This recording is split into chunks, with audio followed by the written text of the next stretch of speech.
श्रोताओं नमस्कार, बहुत बहुत स्वागत करते हैं आपका इस भेंट वार्ता में। मैं हूं आज आपके साथ दीपक निषाद और हमारे साथ बातचीत करने के लिए आज बेहद खास मेहमान हमारे स्टूडियो में उपस्थित हैं।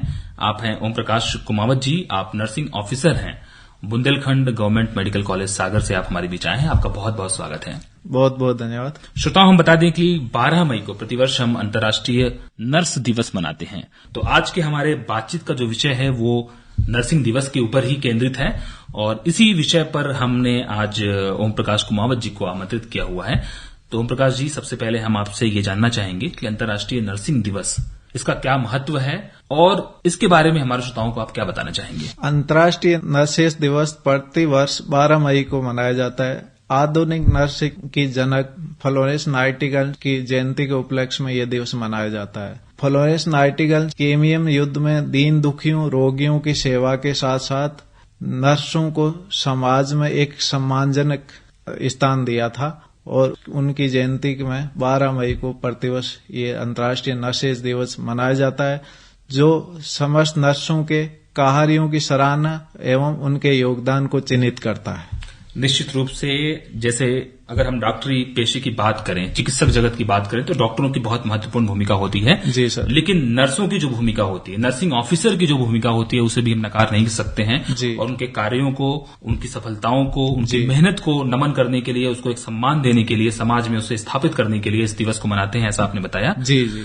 यहाँ पर ये भी आपसे हम समझना चाहेंगे कि डॉक्टर्स की तो भूमिका हम बहुत नजदीक से देखते हैं, पेशेंट को डॉक्टर देखता है, लेकिन डॉक्टर के बाद जो व्यक्ति मरीज की सबसे अधिक सेवा करता है, सबसे नजदीक होता है, वो होता है नर्स या नर्सिंग ऑफिसर। जी। तो एक चिकित्सा जगत में एक मरीज के लिए नर्स की जरूरत क्यों होती है? देखिए, चिकित्सा के साथ साथ नर्सिंग केयर द्वारा मरीज की कमजोर मनोस्थिति को दूर करके और एक अच्छी स्वास्थ्य सेवा के लिए प्रेरित करना इसका मुख्य जिम्मेदारी है। जी, यानी अच्छे स्वास्थ्य को वो प्राप्त करे और मरीज की मानसिक स्थिति को लगातार वो एक प्रेरणा देता रहे, एक सहयोग देता रहे, इसलिए नर्सिंग ऑफिसर की बहुत ज्यादा जरूरत होती है। कमजोर मनोदशा को दूर करके स्वस्थ होने के लिए प्रेरित करती है। निश्चित रूप से बहुत महत्वपूर्ण भूमिका होती है एक नर्सिंग ऑफिसर की। यदि हम अस्पतालों में बात करें तो किन किन तरह की जिम्मेदारियों का निर्वहन एक नर्सिंग ऑफिसर द्वारा किया जाता है? देखिए, अस्पताल में नर्सिंग ऑफिसर चिकित्सकों, रोगी के परिवारजनों तथा अन्य हेल्थ टीम के साथ मिलकर के रोगी की देखभाल की योजना विकसित करते हैं। बीमारी के इलाज पर ध्यान केंद्रित करना इसकी मुख्य जिम्मेदारी, मुख्य भूमिका है। अस्पताल में नर्सिंग ऑफिसर का कार्य मरीजों की देखभाल करना, उनके हेल्थ रिकॉर्ड को मेंटेन करना, डॉक्टर द्वारा लिखी गई दवाओं को सही समय पर रोगियों को देना, पोषण तथा स्वच्छता के लिए अन्य टीम से संपर्क करना, मरीज के परिजनों को रोगी की सही जानकारी देना, ये अस्पताल में नर्सिंग ऑफिसर के कार्य और एक मुख्य जिम्मेदारी है। जी, बहुत महत्वपूर्ण कार्य है, क्योंकि नर्सिंग ऑफिसर जो है सभी लोगों के बीच में एक समन्वय भी स्थापित करने का काम करता है। जी। चाहे वो मरीज हो, चाहे वो डॉक्टर हो, या चाहे वो उनके जो परिजन होते हैं जो उनकी देखभाल करते हैं मरीजों। जी। और बहुत चुनौतीपूर्ण कार्य होता है नर्सिंग का। और खासकर यदि हम बात करें, क्योंकि कोरोना काल हमने बहुत अभी नजदीक से देखा है, एक नर्स को, एक नर्सिंग ऑफिसर को बहुत चुनौतीपूर्ण समय का सामना करना पड़ा है। जैसे आपको हमेशा जो है मरीजों के बीच रहना पड़ा, कोविड केयर सेंटर में रहना पड़ा, और बगैर जो है अपने जान की परवाह किए एक सैनिक की तरह लगातार डटे रहें, मरीजों की सेवा के लिए लगातार समर्पित रहें। तो उस काल को आप कैसे याद करते हैं और कितनी ज्यादा चुनौतीपूर्ण भूमिका आप लोगों की उसमें हो गई थी? वो काल हमारे लिए बहुत चुनौतीपूर्ण था, क्योंकि जो कोविड वायरस था वो एक अदृश्य वायरस था, जो एक शत्रु था, मानव जात पे एक संकट था। लेकिन महाकवि रामधारी सिंह दिनकर की कुछ पंक्तियां हैं जो मैं स्वयं उनको पढ़ के जाता और कोविड मरीजों के बीच में सेवा करते, और हमारे साथी नर्सिंग ऑफिसर भी दिन रात सेवा में जुटे रहते थे। तो मैं कुछ पंक्तियां आपको बताना चाहता। सच है विपत्ति जब आती है कायर को ही दहलाती है, सूरमा नहीं विचलित होते, क्षण एक नई धीरज खोते, विघ्नों को गले लगाते हैं, कांटों में राह बनाते हैं। तो ये हमें थोड़ा हौसला उस टाइम रहता था, और सब ईश्वरीय नियमों में दृढ़ निष्ठा थी, परिस्थिति चाहे कैसी भी हो, परिणाम चाहे कैसी भी हो, जो उचित है वही करना चाहिए। ये नर्सिंग ऑफिसर में भाव होते हैं। जी, बहुत अच्छे तरीके से आपने बताया और आपने ये भी बताया कि कैसे कोविड काल में जब चुनौतियां इतनी विषम थीं तो आपने अपना जो मनोबल था कैसे ऊंचा रखा। और रामधारी सिंह दिनकर की वो पंक्तियां आपने बताई कि सच है विपत्ति जब आती है, उससे आपको बहुत मनोबल आपका ऊंचा हुआ और वो आप पढ़ करके जाया करते थे ताकि आप खुद में हिम्मत जुटा सकें, हौसला जुटा सकें और मरीजों की पूरी तन्मयता के साथ, पूरे समर्पण के साथ सेवा कर सकें। दूसरी बात मैं ये कहना चाहता हूं कि सर उस चुनौती में हमारे सम्माननीय समस्त चिकित्सकों, सम्माननीय सभी हेल्थ टीम के सदस्यों और अन्य पेशेवर टीम के सदस्यों के साथ एक कोऑर्डिनेट अच्छा था। जब कोई समस्या आती तो एक दूसरे से मिलके और उस चुनौती को हमने पार किया, सभी लोगों ने किया है। निश्चित रूप से सभी लोगों का उसमें योगदान है। चूंकि आज हम अंतर्राष्ट्रीय नर्स दिवस मना रहे हैं, इसलिए हम नर्सों की भूमिका को ज्यादा रेखांकित कर रहे हैं और हम बिल्कुल इस बात को नहीं नकार सकते हैं कि ये एक टीम वर्क है और पूरी टीम मिलकर के किसी समस्या को पार करती है, किसी समस्या का सामना करती है।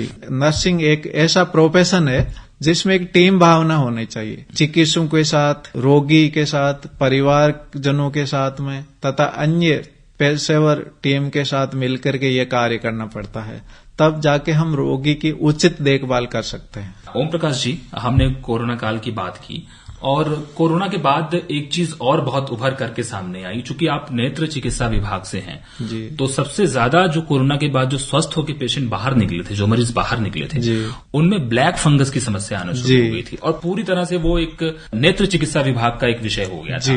तो उसको आपने बहुत नजदीक से देखा, वो उस स्थिति के बारे में कुछ बताएं हमारे श्रोताओं को आप।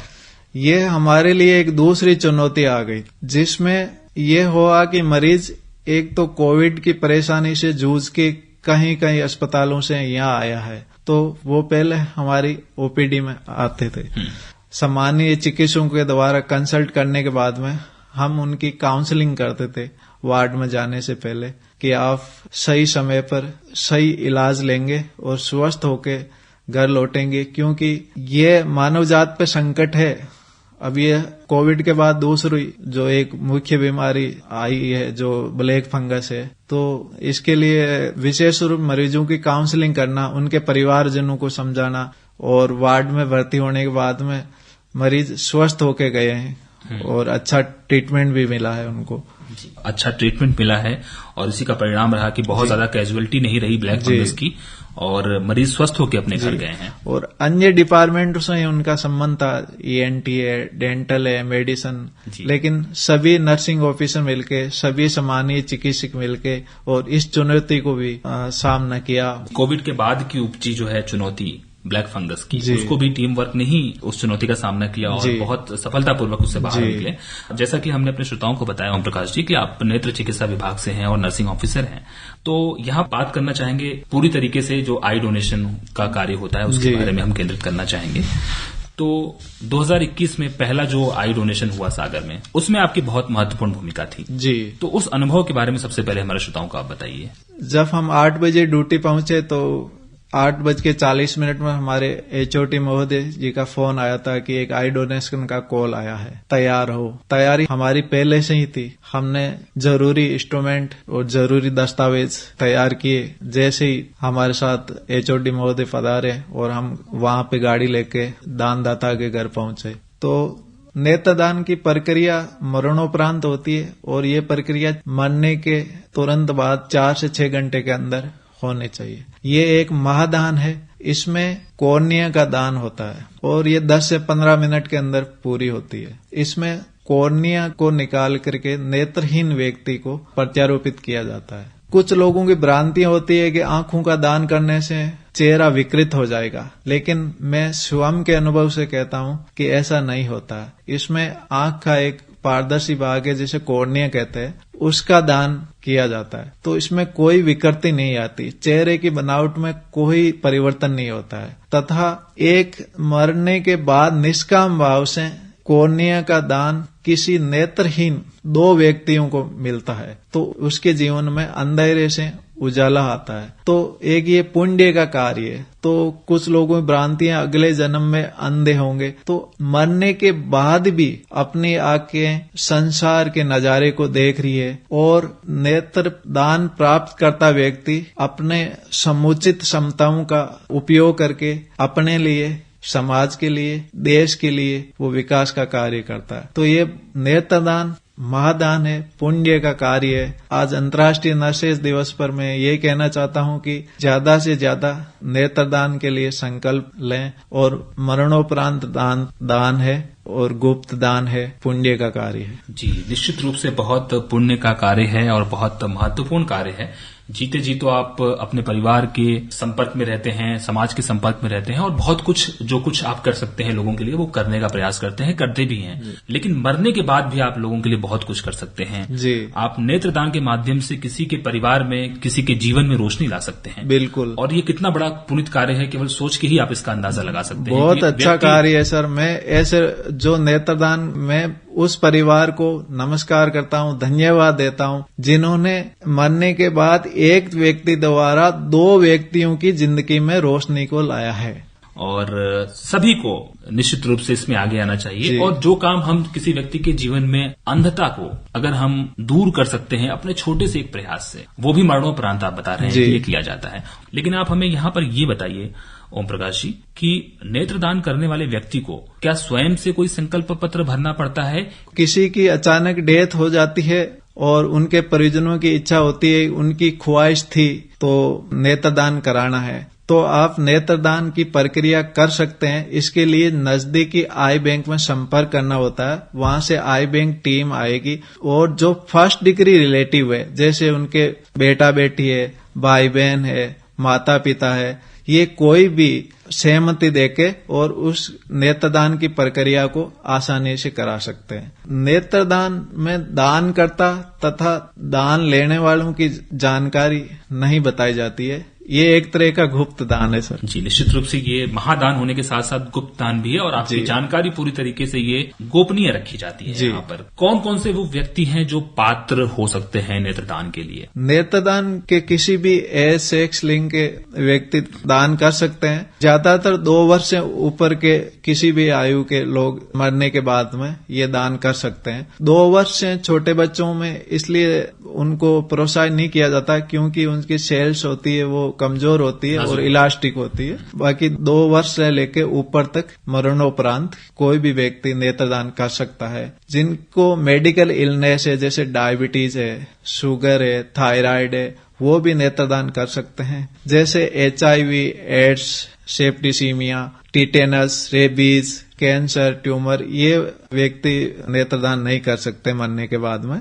और जो कर सकते हैं, जिन्हें मोतियाबिंद का ऑपरेशन हो गया वो भी कर सकते हैं। जिन्हें चश्मे उतारने की सर्जरी करवा रखी है वो भी नेत्रदान कर सकते हैं। नेत्रदान कर सकने की जो स्थितियां हैं बिल्कुल स्पष्ट हैं जी। और कौन लोग नेत्रदान नहीं कर सकते हैं वो भी स्पष्ट है। तो ये स्थिति जान लेना बहुत जरूरी होता है। मान लीजिए किसी ने संकल्प पत्र भरा है और मान लीजिए अचानक डेथ के बाद परिजन जो है कॉल करते हैं जी, तो डेथ के कितने समय के भीतर जी मेडिकल टीम को या आई बैंक को उनको कॉल कर देना चाहिए? देखिए, किसी की डेथ हो गई, उसके परिजनों को तुरंत फोन लगा देना चाहिए। तो नेत्रदान की प्रक्रिया 4 से 6 घंटे के अंदर होती है।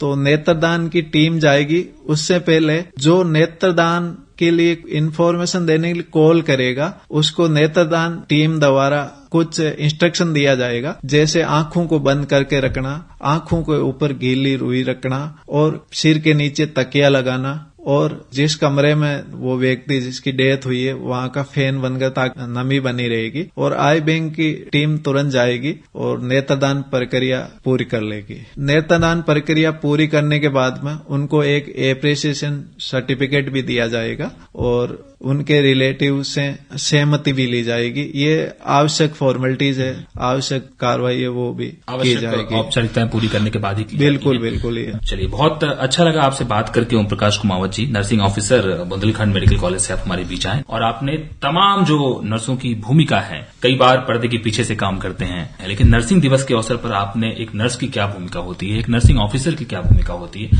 हालांकि कोरोना काल में लोगों ने बहुत नजदीक से देखा है और एक कोरोना फाइटर के रूप में, एक फ्रंट लाइन वर्कर के रूप में वो उभर करके सामने आए और बहुत मजबूत स्तंभ के रूप में वो चिकित्सा जगत के अपने आप को उन्होंने स्थापित किया और सिद्ध किया।